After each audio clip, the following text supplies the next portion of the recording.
Chers maîtres, chers collègues, bonjour. Donc, on va parler aujourd'hui des progrès thérapeutiques dans la prise en charge de l'obésité et son parcours de suivi. On sait très bien que l'obésité est une maladie très chronique, complexe, multifactorielle avec des conséquences graves reconnues par les différents sociétés savantes américaines, canadiennes, européennes, asiatiques.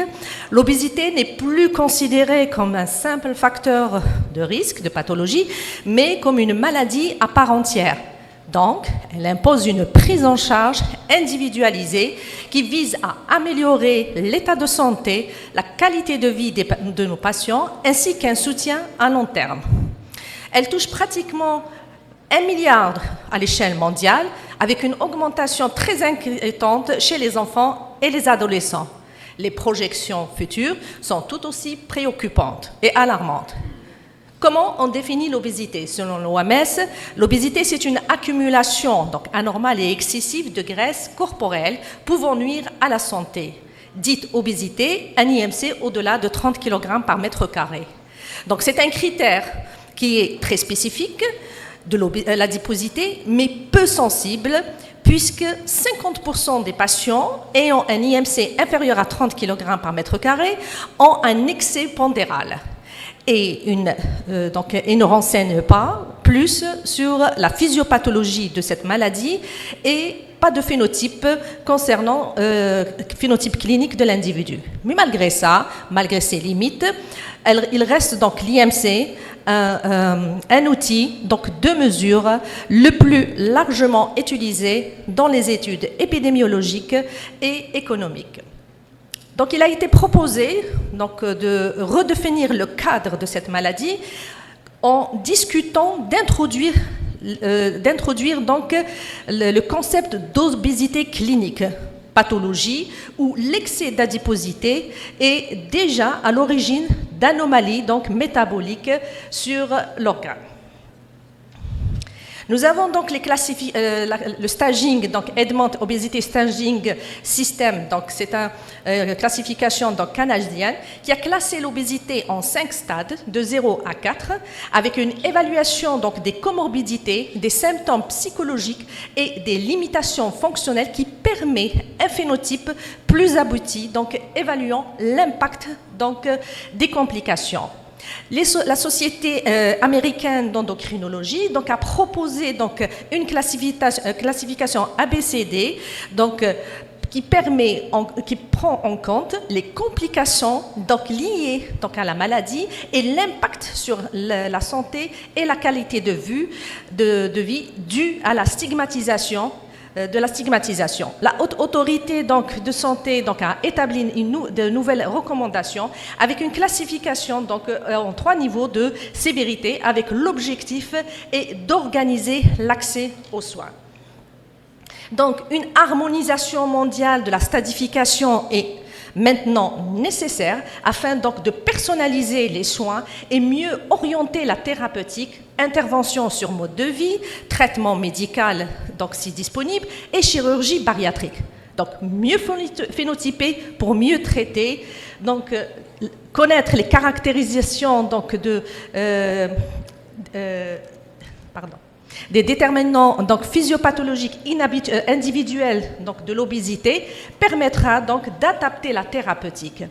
Un phénotype précis, avec une analyse du comportement alimentaire, des sensations alimentaires, axes intestin, cerveau, alimentation émotionnelle et des paramètres de dépenses énergétiques permettra nous distinguer 4 profils, à savoir des sujets qui ont une faible dépense énergétique, appelés les hypométaboliques, qui nécessitent doivent bénéficier d'une prise en charge bien particulière, à savoir un entraînement de résistance et de traitement à base de phéntermine, qui est approuvé en 1959 et qui permet d'augmenter la dépense énergétique. L'utilisation permet une perte pondérale de 6%. Le deuxième cas de figure, ce sont des sujets à faible niveau de rassasiement au cours du repas. Ce sont les cerveaux affamés. Ces patients reçoivent de la phéntermine et la topipramate. La topipramate, elle permet approuvée en 2012, elle augmente la GABA et elle permet une perte pondérale de plus de 10%. Des sujets qui sont à faible niveau de satiété, ce sont les estomacs affamés, donc qui nécessitent une prise en charge bien particulière, et la thérapeutique, c'est le GLP-1, les analogues du GLP-1.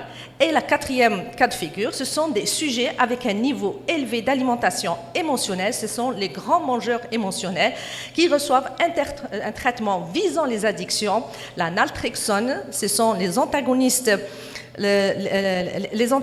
donc, des opiacés, et le bupropion, c'est des antagonistes, donc récepteurs nicotiniques qui permettent une perte pondérale de plus de 7%. Donc, quelle est la prise en charge de l'obésité? Donc on sait très bien que c'est une pathologie chronique, récidivante, donc avec le développement donc, des nouveaux thérapeutiques, elle permettra donc de les utiliser soit seuls ou bien préparer les patients à la chirurgie bariatrique ou bien comme adjuvant donc, à la chirurgie bariatrique. Donc, on sait très bien que la chirurgie bariatrique, elle est actuellement considérée comme une référence en matière donc, de perte pondérale. Elle permet d'obtenir une réduction de plus de 25 à 30% le poids corporel et malgré son efficacité, elle ne se présente pas une solution ultime à la pandémie donc, d'obésité. D'où la pharmacothérapie, qui est une option de traitement intestinal pour la plupart des personnes et qui ont besoin d'une aide médicale pour réduire donc l'excès de poids. Ces nouvelles thérapies donc visent à modifier plus directement les mécanismes biologiques sous-jacents à l'obésité avec meilleurs résultats en termes de perte pondérale et de sécurité d'utilisation. Quelles sont ces nouvelles approches pharmaceutiques? Ces dernières années donc, ont été marquées donc, par de réels progrès, non seulement les analogues du GLP-1, mais aussi le développement de thérapeutiques qui combinent action métabolique donc, du GLP-1 avec celle de plusieurs hormones métaboliques qui ont démontré une grande valeur thérapeutique. On va commencer par les simples agonistes GLP-1, classe médicamenteuse administrée par voie injectable et particulièrement intéressante pour contrôler la glycémie chez les patients donc, DT2. Ces molécules donc, stimulent la sécrétion d'insuline, diminuent celle donc, du glucagon en fonction du niveau de glycémie. Elles permettent d'éviter les accidents hypoglycémiques. Elles ralentissent la vidange donc, gastrique, créant une sensation donc, de satiété. Et elles exercent une action centrale en diminuant l'appétit. Bon, ces mécanismes expliquent la limitation donc, de la prise alimentaire et la perte pondérale qui en résulte. Nous allons commencer par la liraglutide, la 5-SANDA, 3 mg, donc approbation de la FDA en 2014 et la EMA en 2015. Donc, liraglutide a prouvé son effet sur la perte pondérale. L'étude SCAL donc, a démontré que sous liraglutide 3 mg, donc, les patients ont perdu 7,2 kg versus 2,8 kg par rapport au placebo en 20 semaines et que 63% ont perdu de plus de 5% de leur poids et 33% plus de 10%. Elle a prouvé aussi son effet sur les comorbidités de l'obésité, réduction du prédiabète dans 96%, de l'incidence du diabète dans 71%, amélioration des paramètres glucidiques chez les patients diabétiques, donc 69% des patients sous liraglutide avaient un HbA1c donc inférieur à 7%, effet favorable sur donc, la pression artérielle, réduction donc, de l'indice d'apnée d'hypopnée pour les patients ayant donc, le syndrome d'apnée de sommeil et une amélioration du profil lipédique. La sémaglutide, donc Wegovy 0,25, 0,51, 1,7 et 2,4 mg, et en approbation, donc le FDA en 2022 et l'EMA en 2021 et EMA en 2022. La sémaglutide, donc étude en phase d'étude 3, randomisée en double aveugle, donc a montré que sous la sémaglutide, donc il y a une réduction significative du poids, 14,9% versus 2,4% par rapport au placebo, et une perte pondérale supérieure à 5% chez 86% versus 31% placebo. L'étude SELECT donc, a montré que le traitement par la sémaglutide entraîne une réduction significative donc de 20% des événements cardiovasculaires. Nous avons donc semaglutide aussi sous forme orale. Donc, c'est la Ribelsus donc, qui est disponible en particulier en Belgique à dose donc, de 3, 7 et 14 mg. Et dans l'étude Pionnier 1, la dose de 14 mg permet une diminution de l'HbA1c de 1,1% et une perte de pondérale de 2,6 kg.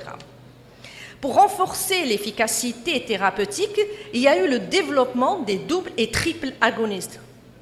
Pour quel avantage? C'est surtout assurer un spectre d'action plus large en tenant donc compte de l'hétérogénéité dans l'expression des récepteurs dans les tissus cibles et amplifier les effets via l'activation de plusieurs récepteurs sur le même type cellulaire. Nous avons les doubles agonistes GLP-1 glucagon, le cotadutide, qui est un agoniste des récepteurs GLP-1 et glucagon, qui est en cours de développement pour la stéatopathie non alcoolique et l'insuffisance rénale chronique avec un diabète de type 2.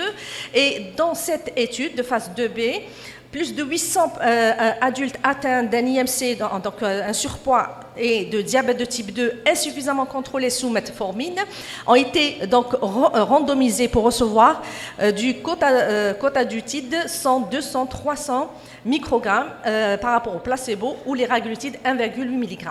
Les critères d'évaluation, c'était le changement d'HbA1c et le poids corporel à 14 semaines et à 54 semaines. Donc les résultats sont comme suivant. Donc plus de 600 patients, donc soit 78%, ont terminé jusqu'à 54 semaines. Le cotadutide avec ces 3 doses et le liraglutide ont les mêmes effets sur l'HbA1c, mais cotadutide à dose max 300 microgrammes, son effet est supérieur sur la perte pondérale. En plus, une amélioration sur le profil lipédique et les biomarqueurs de MASH. Cependant, vu la fréquence des effets secondaires, il y a eu une perte secondaire motivant parfois l'arrêt du traitement dans 21% des cas. Les doubles agonistes GLP-1, donc tirzepatide Mounjaro, ayant l'approbation de la FDA le 23 et le EMA le 24, donc disponibles aux doses de 5, 10, 15 mg, qui nécessitent une injection par semaine et développé initialement pour être utilisé chez des patients vivant avec un diabète de type 2 en raison de ses propriétés hypoglycémiques largement confirmées dans les études SURPASS. Donc, ces études ont montré l'efficacité du tirzepatide sur le poids après 46 semaines de suivi, moins de 9,5 kg versus moins de 0,7 kg dans l'étude SURPASS 1, et utilisant comme placebo comme comparateur, et dans l'étude SURPASS 2, donc une perte de moins de 11% versus moins de 5,7 kg, utilisant comme comparateur le semaglutide. Il a aussi prouvé son efficacité sur les personnes obèses et non diabétiques. Dans l'étude Surmonte 1, donc on a noté une perte moyenne de 16 en fonction de la posologie de 16 kg jusqu'aux 23 kg pour les tirzepatides de 15 mg.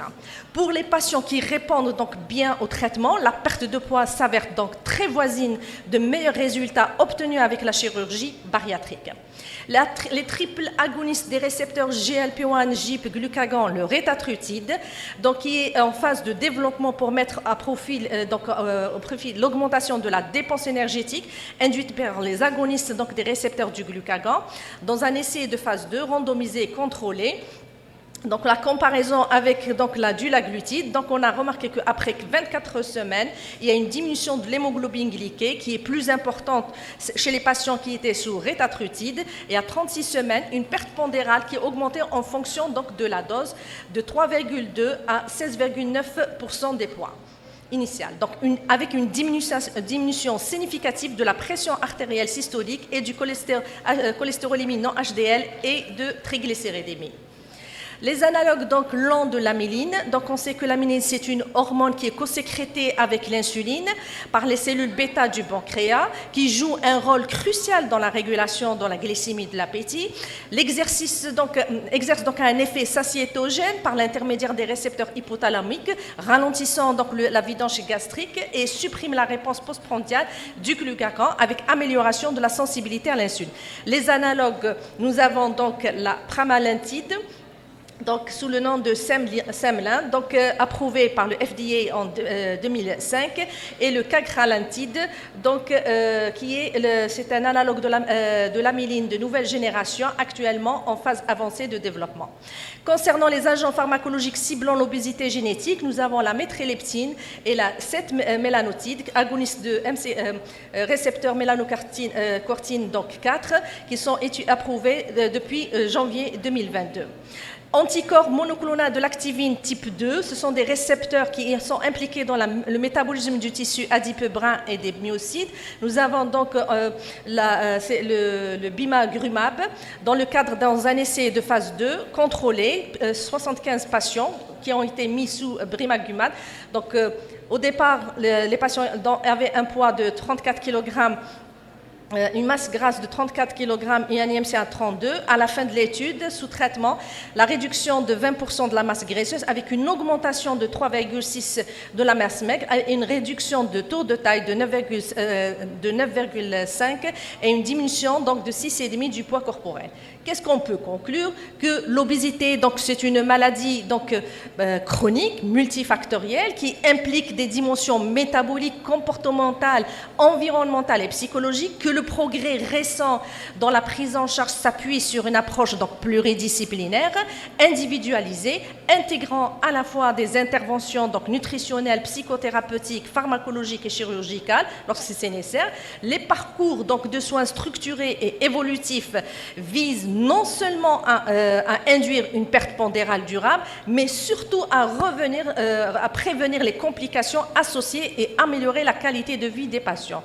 Et cette évolution, elle reflète une meilleure compréhension des mécanismes physiopathologiques de l'obésité et souligne l'importance d'un suivi rigoureux et continu dans le temps. Et je vous remercie.